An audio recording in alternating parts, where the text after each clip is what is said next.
नमस्कार, बहुत स्वागत आप तमाम दर्शकों का न्यूज 18 प्राइम में। मैं हूं आपके साथ हेमंत कुमार और मैं हूं आपके साथ ममता तिवारी। शुरुआत करते हैं न्यूज 18 प्राइम की। सबसे पहले बात दिल्ली की कर लेते हैं। दिल्ली के सीएम अरविंद केजरीवाल ने सीएम पद से इस्तीफा देने के ऐलान के बाद से दिल्ली की सियासत गर्मा गई है।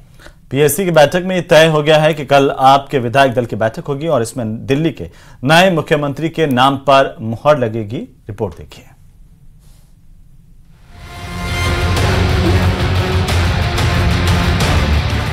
सीएम की कुर्सी से इस्तीफा देने जा रहा है। दिल्ली में सियासी हलचल बढ़ गई है। करीब 5 महीने बाद जमानत पर जेल से छूटकर आए अरविंद केजरीवाल कल इस्तीफा देने वाले हैं। तो एक तरफ अरविंद केजरीवाल के इस्तीफे की चर्चा है, तो ये भी पूछा जा रहा है कि केजरीवाल के बाद अगला सीएम कौन। कई नाम हैं जो सीएम पद की रेस में बताए जा रहे हैं। दिल्ली का सीएम कौन? सुनीता केजरीवाल। अरविंद केजरीवाल की पत्नी है सुनीता केजरीवाल। केजरीवाल की गिरफ्तारी के बाद राजनीति में सक्रियता। केजरीवाल की गैर मौजूदगी में प्रमुख चेहरा। लोकसभा चुनाव में किए प्रचार और रोड शो। आतिशी सीएम पद की मजबूत दावेदार। आम आदमी पार्टी का बड़ा चेहरा। शिक्षा और पीडब्ल्यूडी मंत्री हैं आतिशी। शिक्षा के दिल्ली मॉडल का श्रेय। संजय सिंह, संसद हो या सड़क, हर जगह मौजूदगी। केजरीवाल के साथ अन्ना आंदोलन से जुड़े। केजरीवाल के भरोसेमंद हैं संजय सिंह। सीएम पद के मजबूत दावेदार। सौरभ भारद्वाज केजरीवाल के भरोसेमंद सिपह सालार। दिल्ली सरकार में कई अहम मंत्रालय।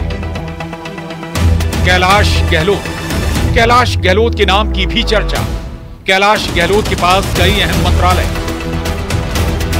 दिल्ली के सीएम पद की रेस में शामिल जो नाम आपने देखे, उनमें संजय सिंह और कैलाश गहलोत की दावेदारी थोड़ी मुश्किल नजर आ रही। शराब घोटाले में जेल संजय सिंह की संभावना पर अल्प विराम लगाती तो कैलाश गहलोत की राह भी आसान नहीं। उनसे शराब नीति से जुड़े मनी लॉन्ड्रिंग के मामले में ईडी ने पूछताछ की थी।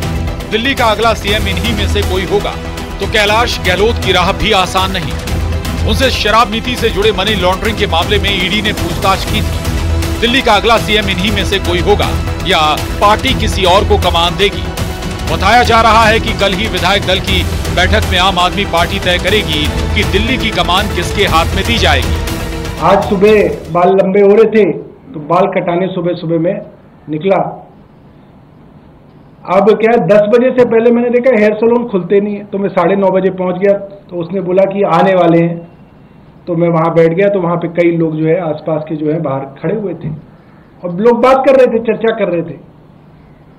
और हर आदमी इस बात को कह रहा था कि साहब चुनाव कब होंगे, चुनाव जल्दी कराओ। दिल्ली के लोगों के अंदर ऐसी उत्सुकता है कि चुनाव हो और हम वोट डाल के अरविंद केजरीवाल को कल ही दोबारा मुख्यमंत्री बने, ऐसी बेसब्री है आज दिल्ली की जनता के बीच में। उत्तर प्रदेश के उप मुख्यमंत्री ब्रजेश पाठक ने अरविंद केजरीवाल के इस्तीफे को नाटक बताया है, तो नेशनल कॉन्फ्रेंस के नेता फारूक अब्दुल्ला ने केजरीवाल का समर्थन किया है। देखिए, अरविंद केजरीवाल जी, ये नाटक बंद करें। दिल्ली की जनता अच्छी तरह समझ चुकी है। जो आदमी जेल से जमानत पर छूटा हो और इस प्रकार के नाटक को करे, दिल्ली की जनता अच्छी तरह इस बात को पहले से ही समझ चुकी है और महापुरुष से तुलना करना और भी दुखद है। आने वाले समय में दिल्ली की जनता उनको जरूर जवाब देगी कि वो लोगों के पास फिर जाए, और लोग हैं जो बनाएंगे और गिराएंगे। जो उस पर ने चार्जेस लगाए थे वो ये प्रूव नहीं कर सके, इसलिए वो पब्लिक में जाना चाहता है क्योंकि लोग फैसला करें। और ये बहुत अच्छी बात है कि वो कुर्सी का भूखा नहीं रहा, उसने कुर्सी छोड़ दी जब उसको अभी बहुत वक्त था। मगर नहीं, मुझे कुर्सी नहीं चाहिए, मुझे लोगों का एतमाद चाहिए। ये बहुत बड़ी चीज है जमहूरियत। केजरीवाल के इस्तीफे के ऐलान पर अन्ना हजारे ने तंज करते हुए कहा कि उन्होंने शुरू से ही केजरीवाल को राजनीति में नहीं आने की सलाह दी थी। मैं पहिल्यापासून सांगत होतो, राजकारणात जाऊ नको, सेवा करायची समाजाची, देशाची, हे मैं सांगत येतो, पण त्याला पटलं नाही। अरविंद केजरीवाल ने 2014 में पहली बार दिल्ली के सीएम पद से इस्तीफा दिया था और अब एक बार फिर इस्तीफे का ऐलान किया है। क्या ये केजरीवाल की कोई नई राजनीतिक चाल है? बीजेपी ये पूछ रही है, इस्तीफे को स्टंट बता रही है, अब देखना है कि केजरीवाल के इस्तीफे से पार्टी को कितना फायदा होता है और दिल्ली के अगले सीएम के तौर पर किसके नाम पर मोहर लगती है। Bureau report, news 18। तो चलिए अब बात करेंगे उत्तर प्रदेश के मुख्यमंत्री योगी आदित्यनाथ के सुदर्शन संदेश की। दरअसल मुख्यमंत्री योगी आदित्यनाथ आज त्रिपुरा में थे, जहां पर वे सिद्धेश्वरी मंदिर के उद्घाटन समारोह में शामिल हुए। इस दौरान उन्होंने सनातन के नाम पर बड़ा पैगाम दिया। सीएम योगी ने न सिर्फ धर्म की रक्षा और सनातन की बात दोहराई, बल्कि उन्होंने मुरली और सुदर्शन को लेकर भी बड़ी बात कही। ये रिपोर्ट देखिए।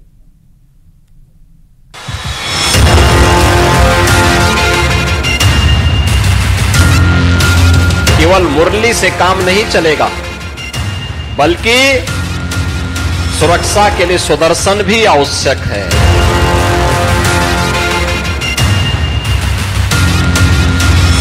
हिंदुत्व और सनातन का झंडा बुलंद करने वाले योगी आदित्यनाथ ने त्रिपुरा से सनातन विरोधियों पर तगड़ा प्रहार किया है। योगी ने देश के दुश्मनों के लिए सख्त और सुदर्शन संदेश दिया।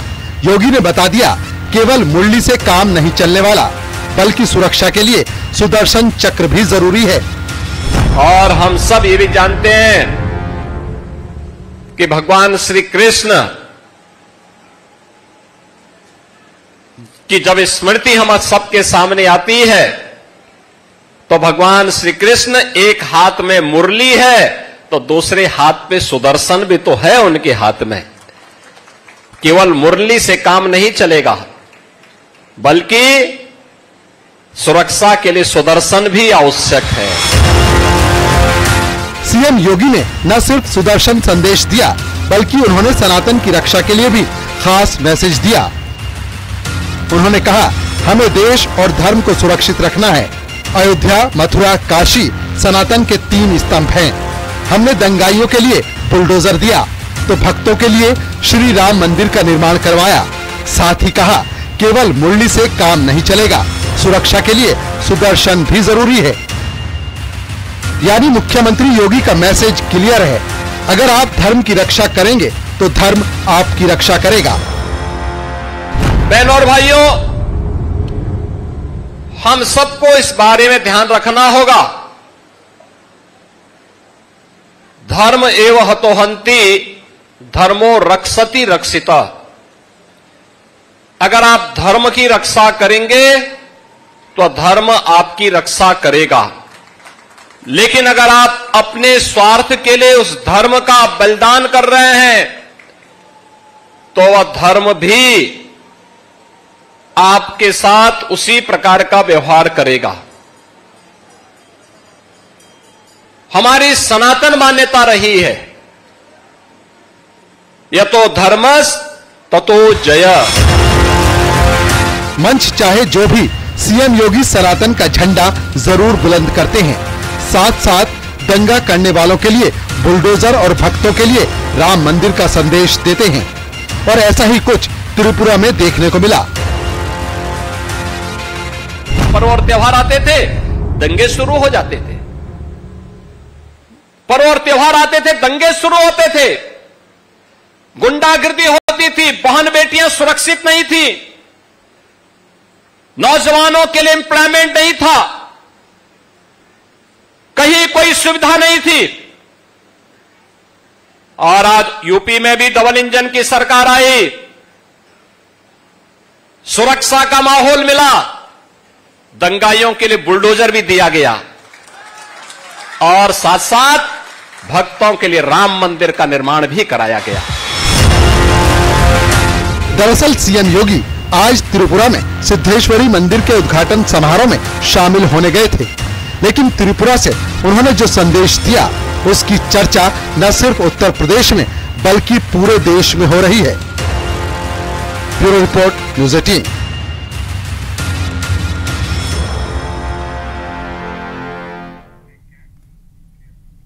और आज न्यूज़ 18 के चौपाल में कंगना रनौत पहुंची। ऐसे में उनसे राहुल गांधी को लेकर सवाल पूछा गया। उन्होंने कहा कि राहुल गांधी को अब बड़ा हो जाना चाहिए।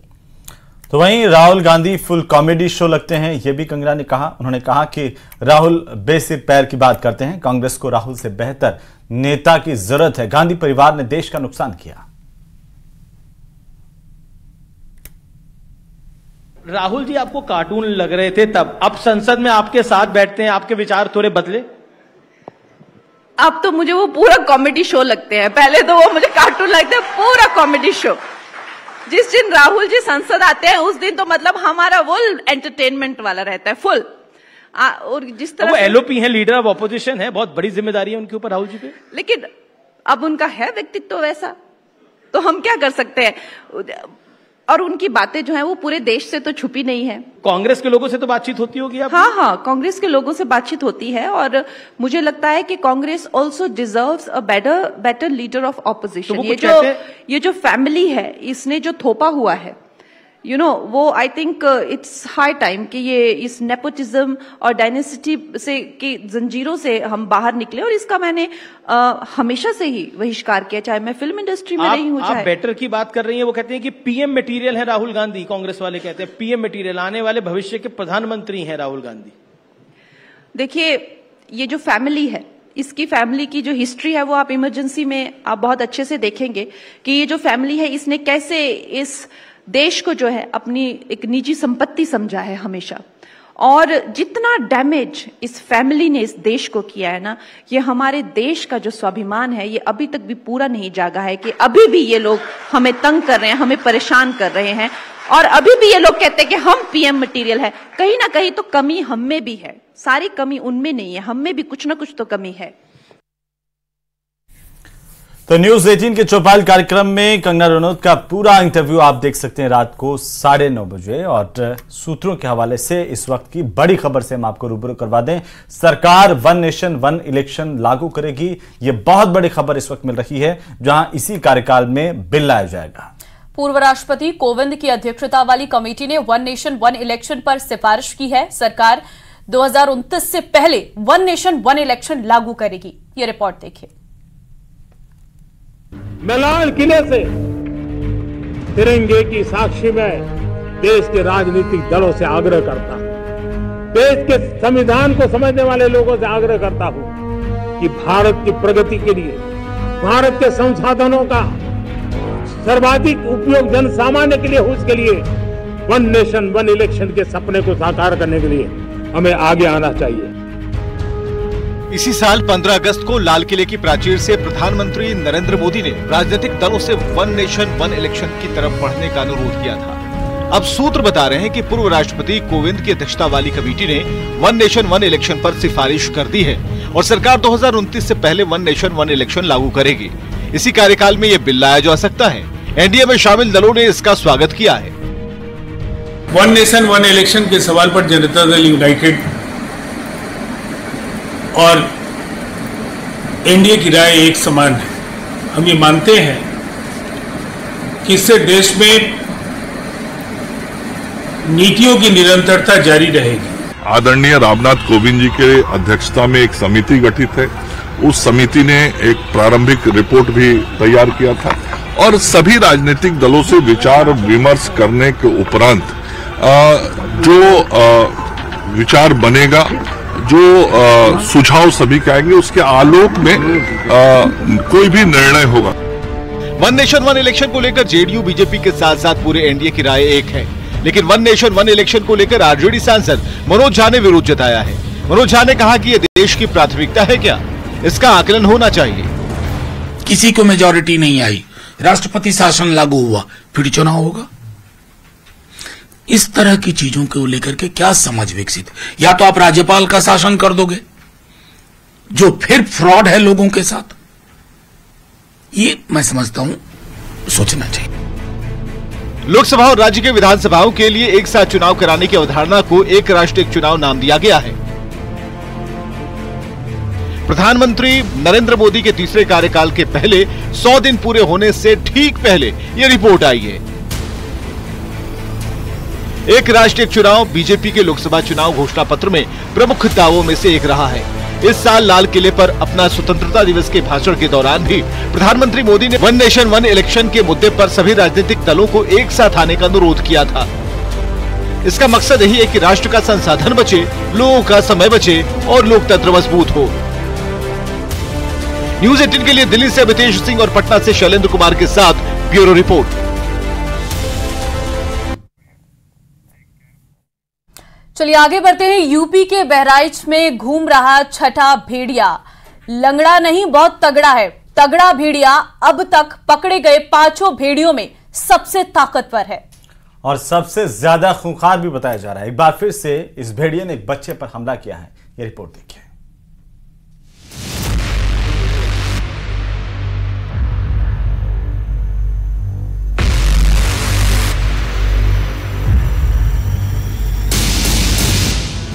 बहराइच में आदमखोर का आतंक थमने का नाम नहीं ले रहा है। रविवार की रात भेड़िए ने एक बच्चे पर हमला किया है। महसी इलाके के पिपरी मोहन गांव में 11 साल के बच्चे इमरान पर हमला हुआ। पहले भेड़िया घर के बाहर लेटे लोगों पर हमला करता था, फिर घर के अंदर तक जाना शुरू किया और अब भेड़िया छत तक पहुँचने लग गया है। रात में भेड़िए ने छत पर लेटे बच्चे पर हमला किया है। दरअसल महसी गाँव में बच्चा अपनी भाभी के साथ छत पर लेटा हुआ था। भेड़िया जीने पर चढ़कर छत तक पहुंचा और फिर इमरान पर हमला कर दिया। इमरान के चिल्लाने पर भेड़िया वहां से भाग निकला, लेकिन तब तक इमरान को काफी हद तक नुकसान पहुंच चुका था। जीना के डगर से भेड़िया आया और उस बच्चा को लेटा था। उसके बगल उसकी भाभी लेटी थी, भाभी के बगल में एक बच्चा और लेटा था। तो ये इमरान को पकड़ा और उसके बाद एक चारपहिया से नीचे उतार कर घसीटते हुए ले जा रहा था। तब तक के हल्का चिंघरा तो उधर से वो लोग जाग पड़े। जब जाग पड़े तो उसके ऊपर बयाना से और मतलब चादरा वदारा लिए थे, उसके ऊपर जब पीटे लगी तो उसको छोड़ करके उसी जीने के डगर भाग गया वो। शोर शराबा मचने के बाद वहां बड़ी संख्या में लोग पहुंचे। लोगों ने मौके पर भेड़िया के पद चिन्ह देखने का भी दावा किया। लोग रात में पंजे देखते थे तो रात में हल्का दिखाते थे, सवेरे वार पार पूरे पंजे दिखाए, पूरा साबूत मिला। इसके बाद वो लोग आए थे वन विभाग वाले, तो वो लोग इधर झूम कैमरा वैमरा लगाए हैं, देखे हैं। अभी तक जितने भी हमले हुए हैं वो घर के बाहर लेटे या फिर घर के अंदर लेटे लोगों पर ही हुए हैं, लेकिन छत के ऊपर लेटे बच्चे पर ये पहला हमला है, जिसको लेकर वन विभाग की टीम भी अचंभित है। हाइट से बहुत ऊपर कोई भी चीज बैठा हो या न खड़ा हो, लेटा हो, वो उस पर हमले करने की बात नहीं सोचता। जो घटनाएं अब तक हुई हैं बाहर और चारपाई पर लेटे हुए बच्चों को पर हमले हुए हैं।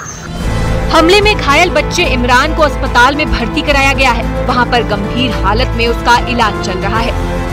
वहाँ से रेफर कर दिया, यहाँ बहराइच ले आए। यहाँ बहराइच आप ले आए हैं, रात में लाए हैं। कितने बजे यहाँ पहुँचे अस्पताल? यहाँ करीबन में 4 बजे के करीब में पहुँचा। 4 बजे के करीब आप अस्पताल में यहाँ पहुँच गए? जी। और अभी बच्चे की हालत कैसी है? जी, इस समय तो ठीक चल रही है, ट्रीटमेंट चल रहा है, ठीक चल रही है। लगातार हो रहे हमले से लोगों में दहशत है। वन विभाग के तमाम प्रयास नाकाफी साबित हो रहे हैं। आदमखोर का आतंक लगातार बढ़ता जा रहा है। भेड़िया नहीं किया। अच्छा जी। वन विभाग से कई घटनाओं को लेकर कह रहा है कि भाई सीआर ने हमला कर दिया।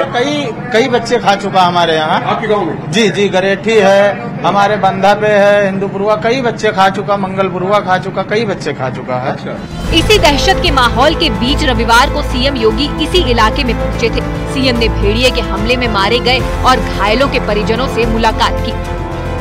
सीएम ने प्रभावितों को जल्द से जल्द भेड़ियों को पकड़े जाने का भरोसा दिलाया। सीएम से मुलाकात के दौरान कई लोग भावुक नजर आए थे। मुख्यमंत्री योगी आदित्यनाथ कल मृतकों के परिजनों से भी मिले, पीड़ितों के परिजनों से भी मिले और उनसे ये कहा कि जल्द से जल्द भेड़िया पकड़ा जाएगा। उनका दुख दर्द बांटने के लिए स्वयं मुख्यमंत्री आए, लेकिन ये भेड़िया अभी भी लाखों ग्रामीणों के लिए चिंता का सबब बना हुआ है। जिंदगी जोखिम में डाल रहा है ये भेड़िया और खासतौर से मासूमों पर तो आफत बनकर टूट रहा है। सवाल ये उठता है कि आखिर ये भेड़िया कब गिरफ्त में होगा, कब पकड़ा जाएगा। कैमरा पर्सन गोपी गिरी के साथ उमेश श्रीवास्तव, न्यूज 18, महसी क्षेत्र, पिपरी मोहन गांव, बहराइच। तो वहीं कल प्रधानमंत्री नरेंद्र मोदी के लिए दोहरी खुशी का दिन है। कल प्रधानमंत्री नरेंद्र मोदी की अगुवाई में तीसरी बार बनी सरकार अपने 100 दिनों का कार्यकाल पूरा करेगी और कल ही प्रधानमंत्री मोदी का जन्मदिन भी है। और ऐसे में दिल्ली से लेकर काशी तक बीजेपी ने खास तैयारी की है। काशी विश्वनाथ में पीएम मोदी के जन्मदिन पर विशेष कार्यक्रम रखा गया है। ये रिपोर्ट देखिए।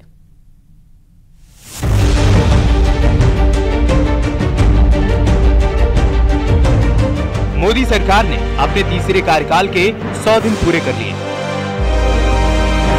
इस दौरान मोदी सरकार की सबसे बड़ी उपलब्धि लखपति दीदी ने। अब तक 1 करोड़ से ज्यादा लखपति दीदियों का नामांकन हो चुका है, जिनकी सालाना आय 1 लाख रुपए से ज्यादा है। पीएम मोदी के जन्मदिन पर दिल्ली से लेकर काशी तक बीजेपी कार्यकर्ताओं में उत्साह का माहौल है। काशी में पीएम मोदी के जन्मदिन पर विशेष कार्यक्रम है।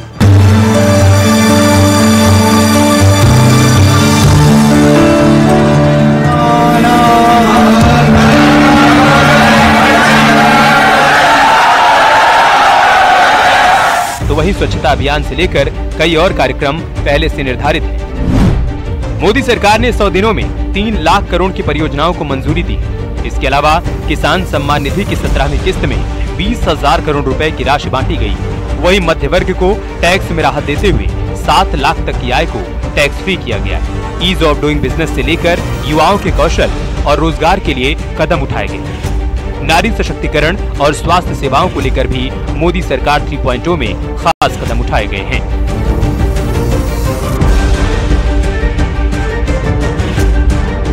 पीएम मोदी ने बताया कि उनकी सरकार ने शुरुआती 100 दिनों में ग्रीन एनर्जी से जुड़े कई फैसले लिए। Bharat 31,000 megawatt hydro power generate करने के लिए भी काम कर रहा है। इसके लिए 12,000 करोड़ रुपए से ज्यादा अप्रूव किए जा चुके हैं। हर घर पर छत और हर छत पर सूरज का पहरा। पीएम मोदी ने कहा कि भारत आने वाले 1000 साल का बेस तैयार कर रहा है। देश में रिन्यूएबल एनर्जी की मांग बढ़ रही है। सरकार इसके लिए पॉलिसी बना रही है और पूरी तरह सहयोग भी कर रही है। बीते 100 डेज में ग्रीन एनर्जी के लिए भी कई बड़े फैसले लिए गए हैं।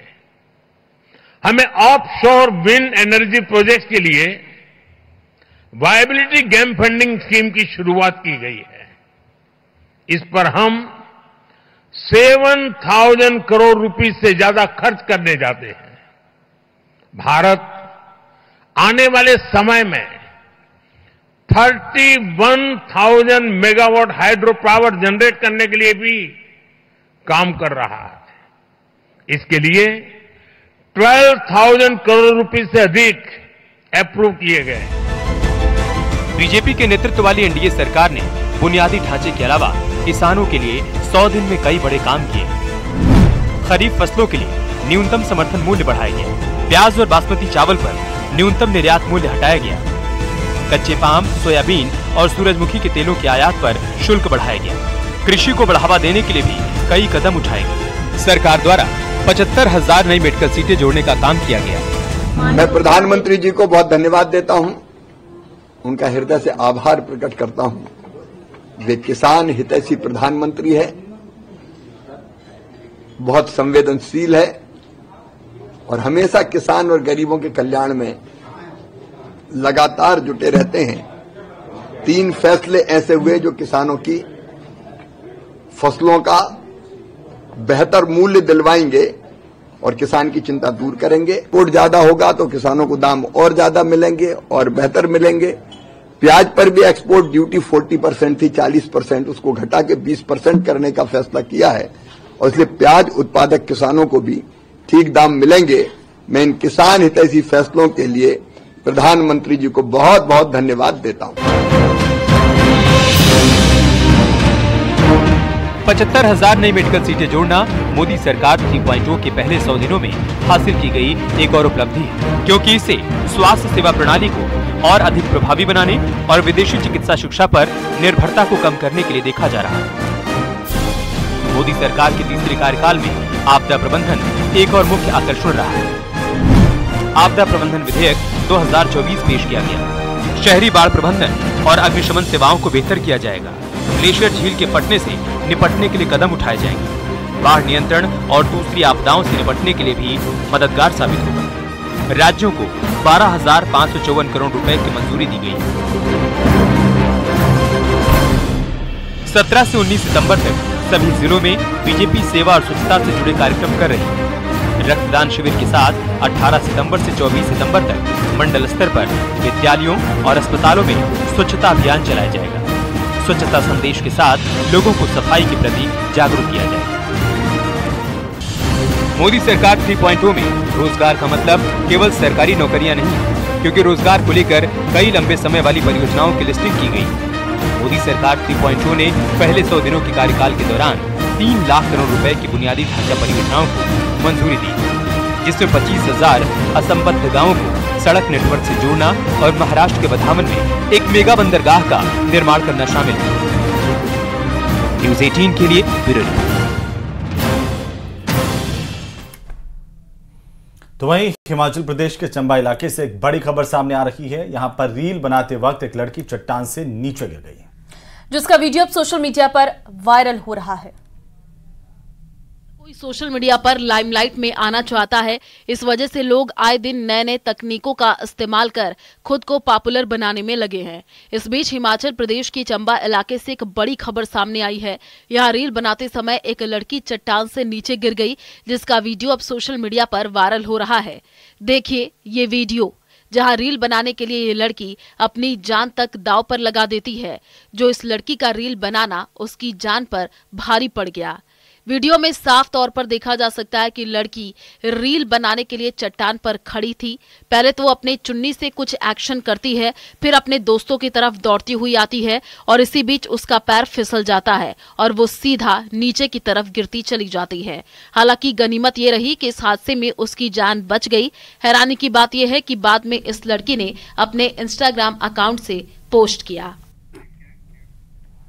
और चलिए फिलहाल न्यूज़ 18 प्राइम में खबरों का सिलसिला यहीं थमता है। बाकी अन्य खबरों के लिए आप बने रहिए हमारे साथ। नमस्कार।